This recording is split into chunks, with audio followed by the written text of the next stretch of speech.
በስመ አብ ወወልድ ወመንፈስ ቅዱስ አሐዱ አምላክ አሜን።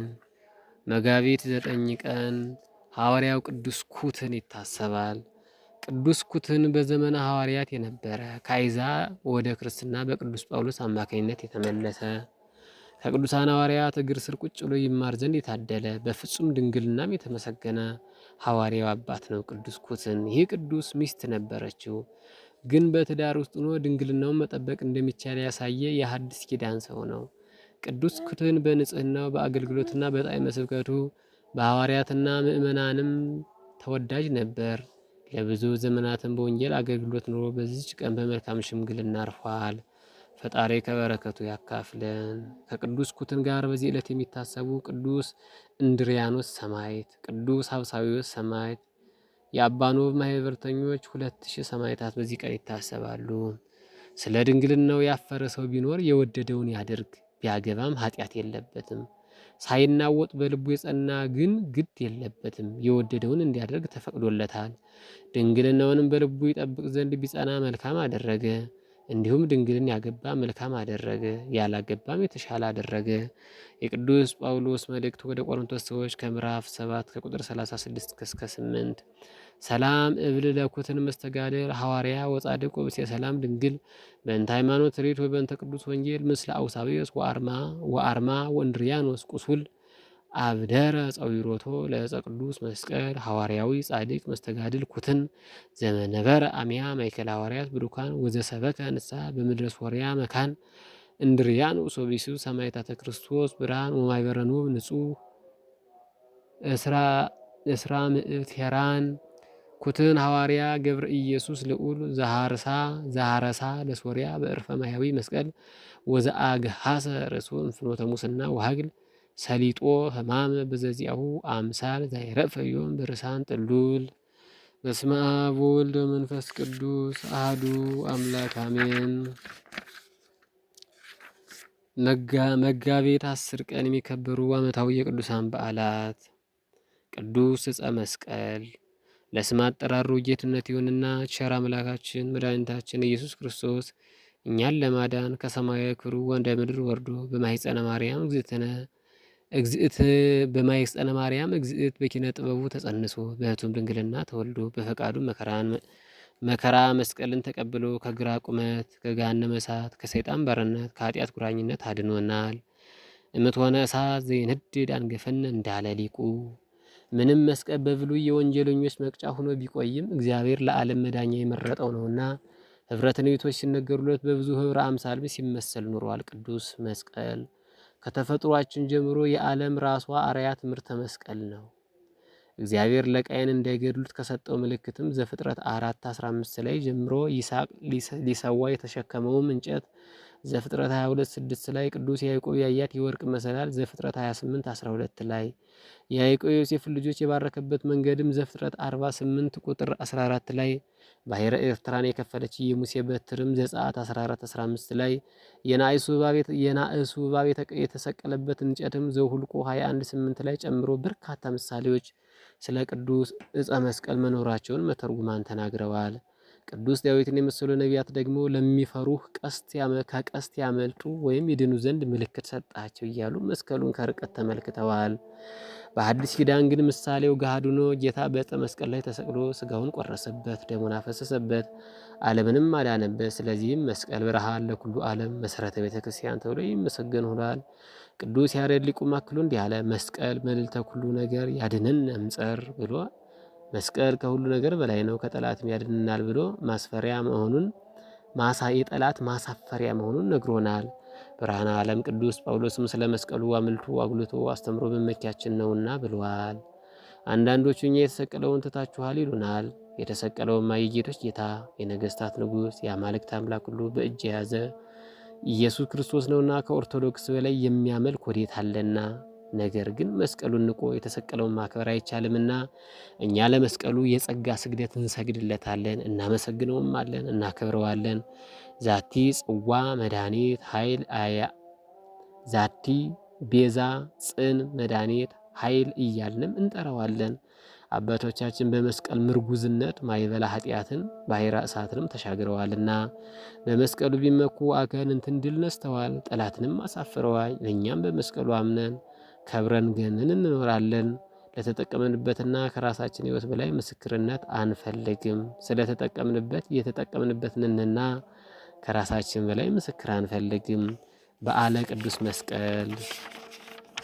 በዚህች ዕለት የክብር ባለቤት ጌታችን አምላካችን መድኃኒታችን ኢየሱስ ክርስቶስ የተሰቀለበት መስቀል የተገለጠበትና የተገኘበት ዕለት ነው። መጋቢት 10 ቀን። የዚህም የከበረ ዕፀ መስቀል መገለጡና መገኘቱ 2 ጊዜ ሆኗል። መጀመሪያ የጻድቁ ንጉሥ ቆስጠንጢኖስ እናት በሆነችው በንግሥት እሌኒ እጅ ነው። እርሷ ለእግዚአብሔር ተስላ ነበርና ልጇ ቆስጠንጢኖስ ወደ ክርስቲያንና ክርስትና ሃይማኖት ቢገባ ወደ ኢየሩሳሌም ሄዳ መስቀሉን እስካገኘው ድረስ ልትፈልገው በኢየሩሳሌም ያሉ ቅዱሳን መካናትንም አብያተ ክርስቲያንም ልታነጻቸው ነው። ከዚህ በኋላ ልጇ አምኖ የክርስትና ጥምቀትን በተጠመቀ ጊዜ እሌኒ ቅድስት ወደ ኢየሩሳሌም ሄደች። ከእርሷ ጋርም ብዙ ሰራዊት ነበርና ደርሳም ስለከበረ መስቀል መረመረች። የሚያስረዳት ግን አላገኘችም። የአይሁድ ወገን የሆነ አንድ ሽማግሌ ሰው አስራ በረሃብና በጥማት አሰቃየችው። በተጨነቀም ጊዜ ለንግሥት እሌኒ የጎልጎታን ኮረብታ አስጠርጊ ብሎ ነገራት። እርሷም ይጠርጉ ዘንድ አይሁድን አዘዘቻቸው። ቤቱን የሚጠርግ ሰው ሁሉ ጥራጊውን በውስጡ የከመረበት በአለበት በጌታችን መቃብር ላይ እንዲጥል አይሁድ አስቀድሞ አዘው ነበርና ንግሥት እሌኒ እስከ ደረሰችበት ጊዜ ከ200 ዓመት በላይ ጥራጊያቸውን ሲጥሉበት ኑረው ኮረብታ ሆኖ ነበር። አይሁድን በጠረጉ ጊዜ 3 መስቀሎች ተገለጡ። የክብር ባለቤት ክርስቶስ የተሰቀለበት የትኛው እንደሆነ አላወቁም። የሞተ ሰውም አግኝተው አመጡ። አንዱንም መስቀል አምጥተው በሞተው ሰው ላይ አኖሩት፣ አልተነሳም። ደግሞ ሌላኛውንም መስቀል አምጥተው በሞቱ ላይ አኖሩ፣ አሁንም አልተነሳም። ከዚህ በኋላ 3ኛውን መስቀል አምጥተው በሞቱ ላይ ያደረጉት፣ ያን ጊዜ የሞተው ሰው ተነሳ። እሌኒም የክርስቶስ መስቀል እንደሆነ አውቃ ሰገደችለት። የክርስቲያን ወገኖች ሁሉ ሰገዱለት። ለልጇም የላከችው ይህም መስቀል ነው የሚል በሌላ መጽሐፍ ይገኛል። የቀረው ግን አንዱ በውስጡ ተተክሎበት የነበረው ከእርሱም እኩሌታውን ከቅንዋቱ ጋር ወደ ልጇ የላከችው ነው። ከዚህ በኋላ ስርዓታቸውና የህንጻቸውን ነገር በመስከረም ወር በ17 ተጽፎ የሚገኝ አብያተ ክርስቲያናትን የከበሩ ቦታዎችን አነጸች። ሁለተኛው በሮሙ ንጉሥ በሕርቃል ዘመን የሆነው ሲሆን የፋርስ ሰዎች በግብፅ ሀገር ሳሉ ወደ ሀገራቸው ሊመለሱ ወደዱ። ከሻማምንቶቻቸው አንዱ የጦር መኮንን ተነጥሎ ወደ ኢየሩሳሌም ሂዶ አልፎ ደረሰ። ወደ ከበረ መስቀል ቤተክርስቲያን ገባ። መስቀሉን በላዩ በተመለከተ ጊዜ ግድፊት ታላቅ ብርሃን ሲበራ አይቶ ሊያነሳው እጁን ዘረጋ። እሳት ሞልቶ እጁን አቃጠለው። ከክርስቲያን በቀር ማንም ሊነካው እንደማይችል የመስቀሉን የከበሩ ሰዎች ነገሩት። የመስቀሉን የክብሩን ነገር ሰዎች ነገሩት። 2 ዲያቆናትንም ይዞ የከበረ መስቀሉን እንዲሸከሙ አዘዛቸው። ከኢየሩሳሌም ብዙ ሰዎችን ማርኮ ወደ አገሩ ተመለሰ። የፋርስ ሰዎችም ኢየሩሳሌም እንዳያጠፏት ብዙዎች ሰዎች እንደማረኩና የከበረ የክርስቶስንም መስቀል እንደወሰዱም የሮም ንጉሥ ሕርቃል በሰማ ጊዜ እጅግ አዘነ። ስለ እርሱም እንዲጾሙ ምዕመናንን አዞ ወደ ፋርስ ዘምቶ ወጋቸው።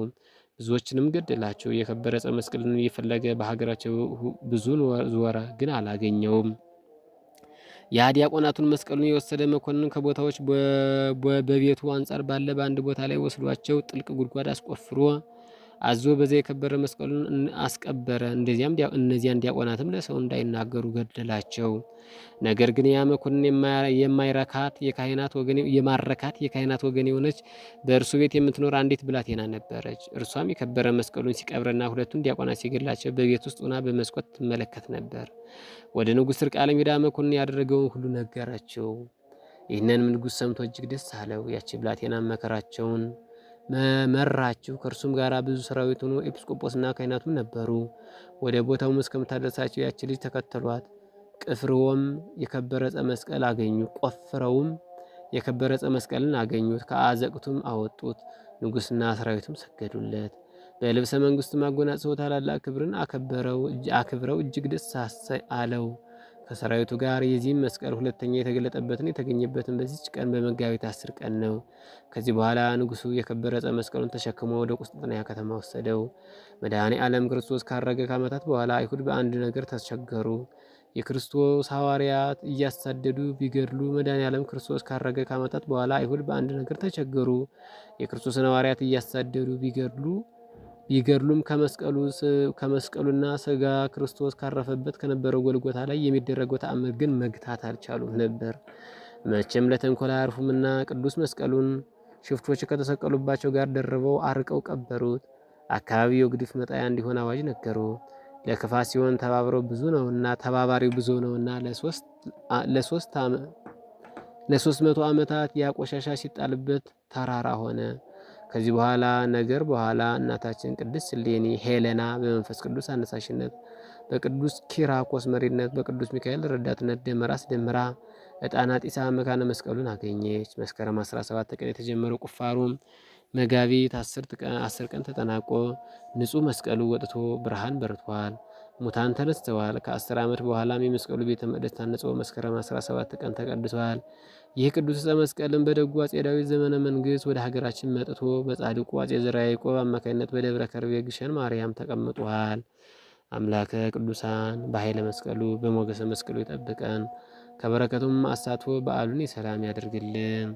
መጋቢት 10 ቀን ቅዱስ ዕፀ መስቀል፣ ቅድስት እሌኒ ንግሥት፣ ቅዱስ ኪራኮስ አረጋዊ ለቅድስት እሌኒ መስቀሉ የተቀበረበትን ቦታ ያሳያት።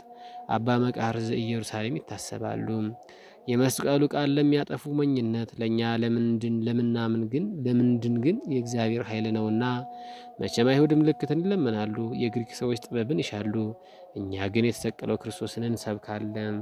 የቅዱስ ጳውሎስ መልእክት ወደ ቆሮንቶስ ሰዎች በአንደኛ መልእክቱ ምዕራፍ 1 ከቁጥር 18 እስከ 23 ሰላም ለብርሃን በላይ ለመስቀል ዘተስለ እግዚአ ጋይስ ክርስቶስ አመዲቤው ተሰቅለ ኪራኮስ ወዙ እንዘይገብሩ መድበለ ሰገዱ ለዕፀ መስቀል ሀበ ስልጣን ወዛብጠለ መጽሐፈ ዕዳነ ዘቀድሞ ዘይሰይጣን ቃለ ሰላም ለእሌኒ እሙለ ነጋሲ መፍቀሪታ አበው ክቡራን ወመስቀለ ክርስቶስ ሐሳሲ ተከስተ ብርሃን ዘድማ እምሳለ ጴጥሮስ ኩሲ ከማአቡፉ ፊልጶስ አስኪማ ቅዱሳን ለባሲ ሐዋርያ ወጻድቅ ወመነኮስ ፈላሲ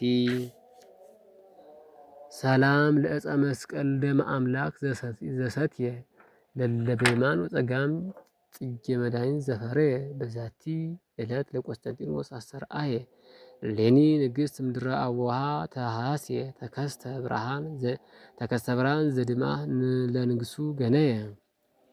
በዕለቱ ከተነሱት ቅዱሳን ከቅዱስ ዕፀ መስቀል ረድኤት በረከት ይክፈለን። ወስብሐት ለእግዚአብሔር ወለወላዲቱ ድንግል ወለመስቀሉ ክቡር አሜን።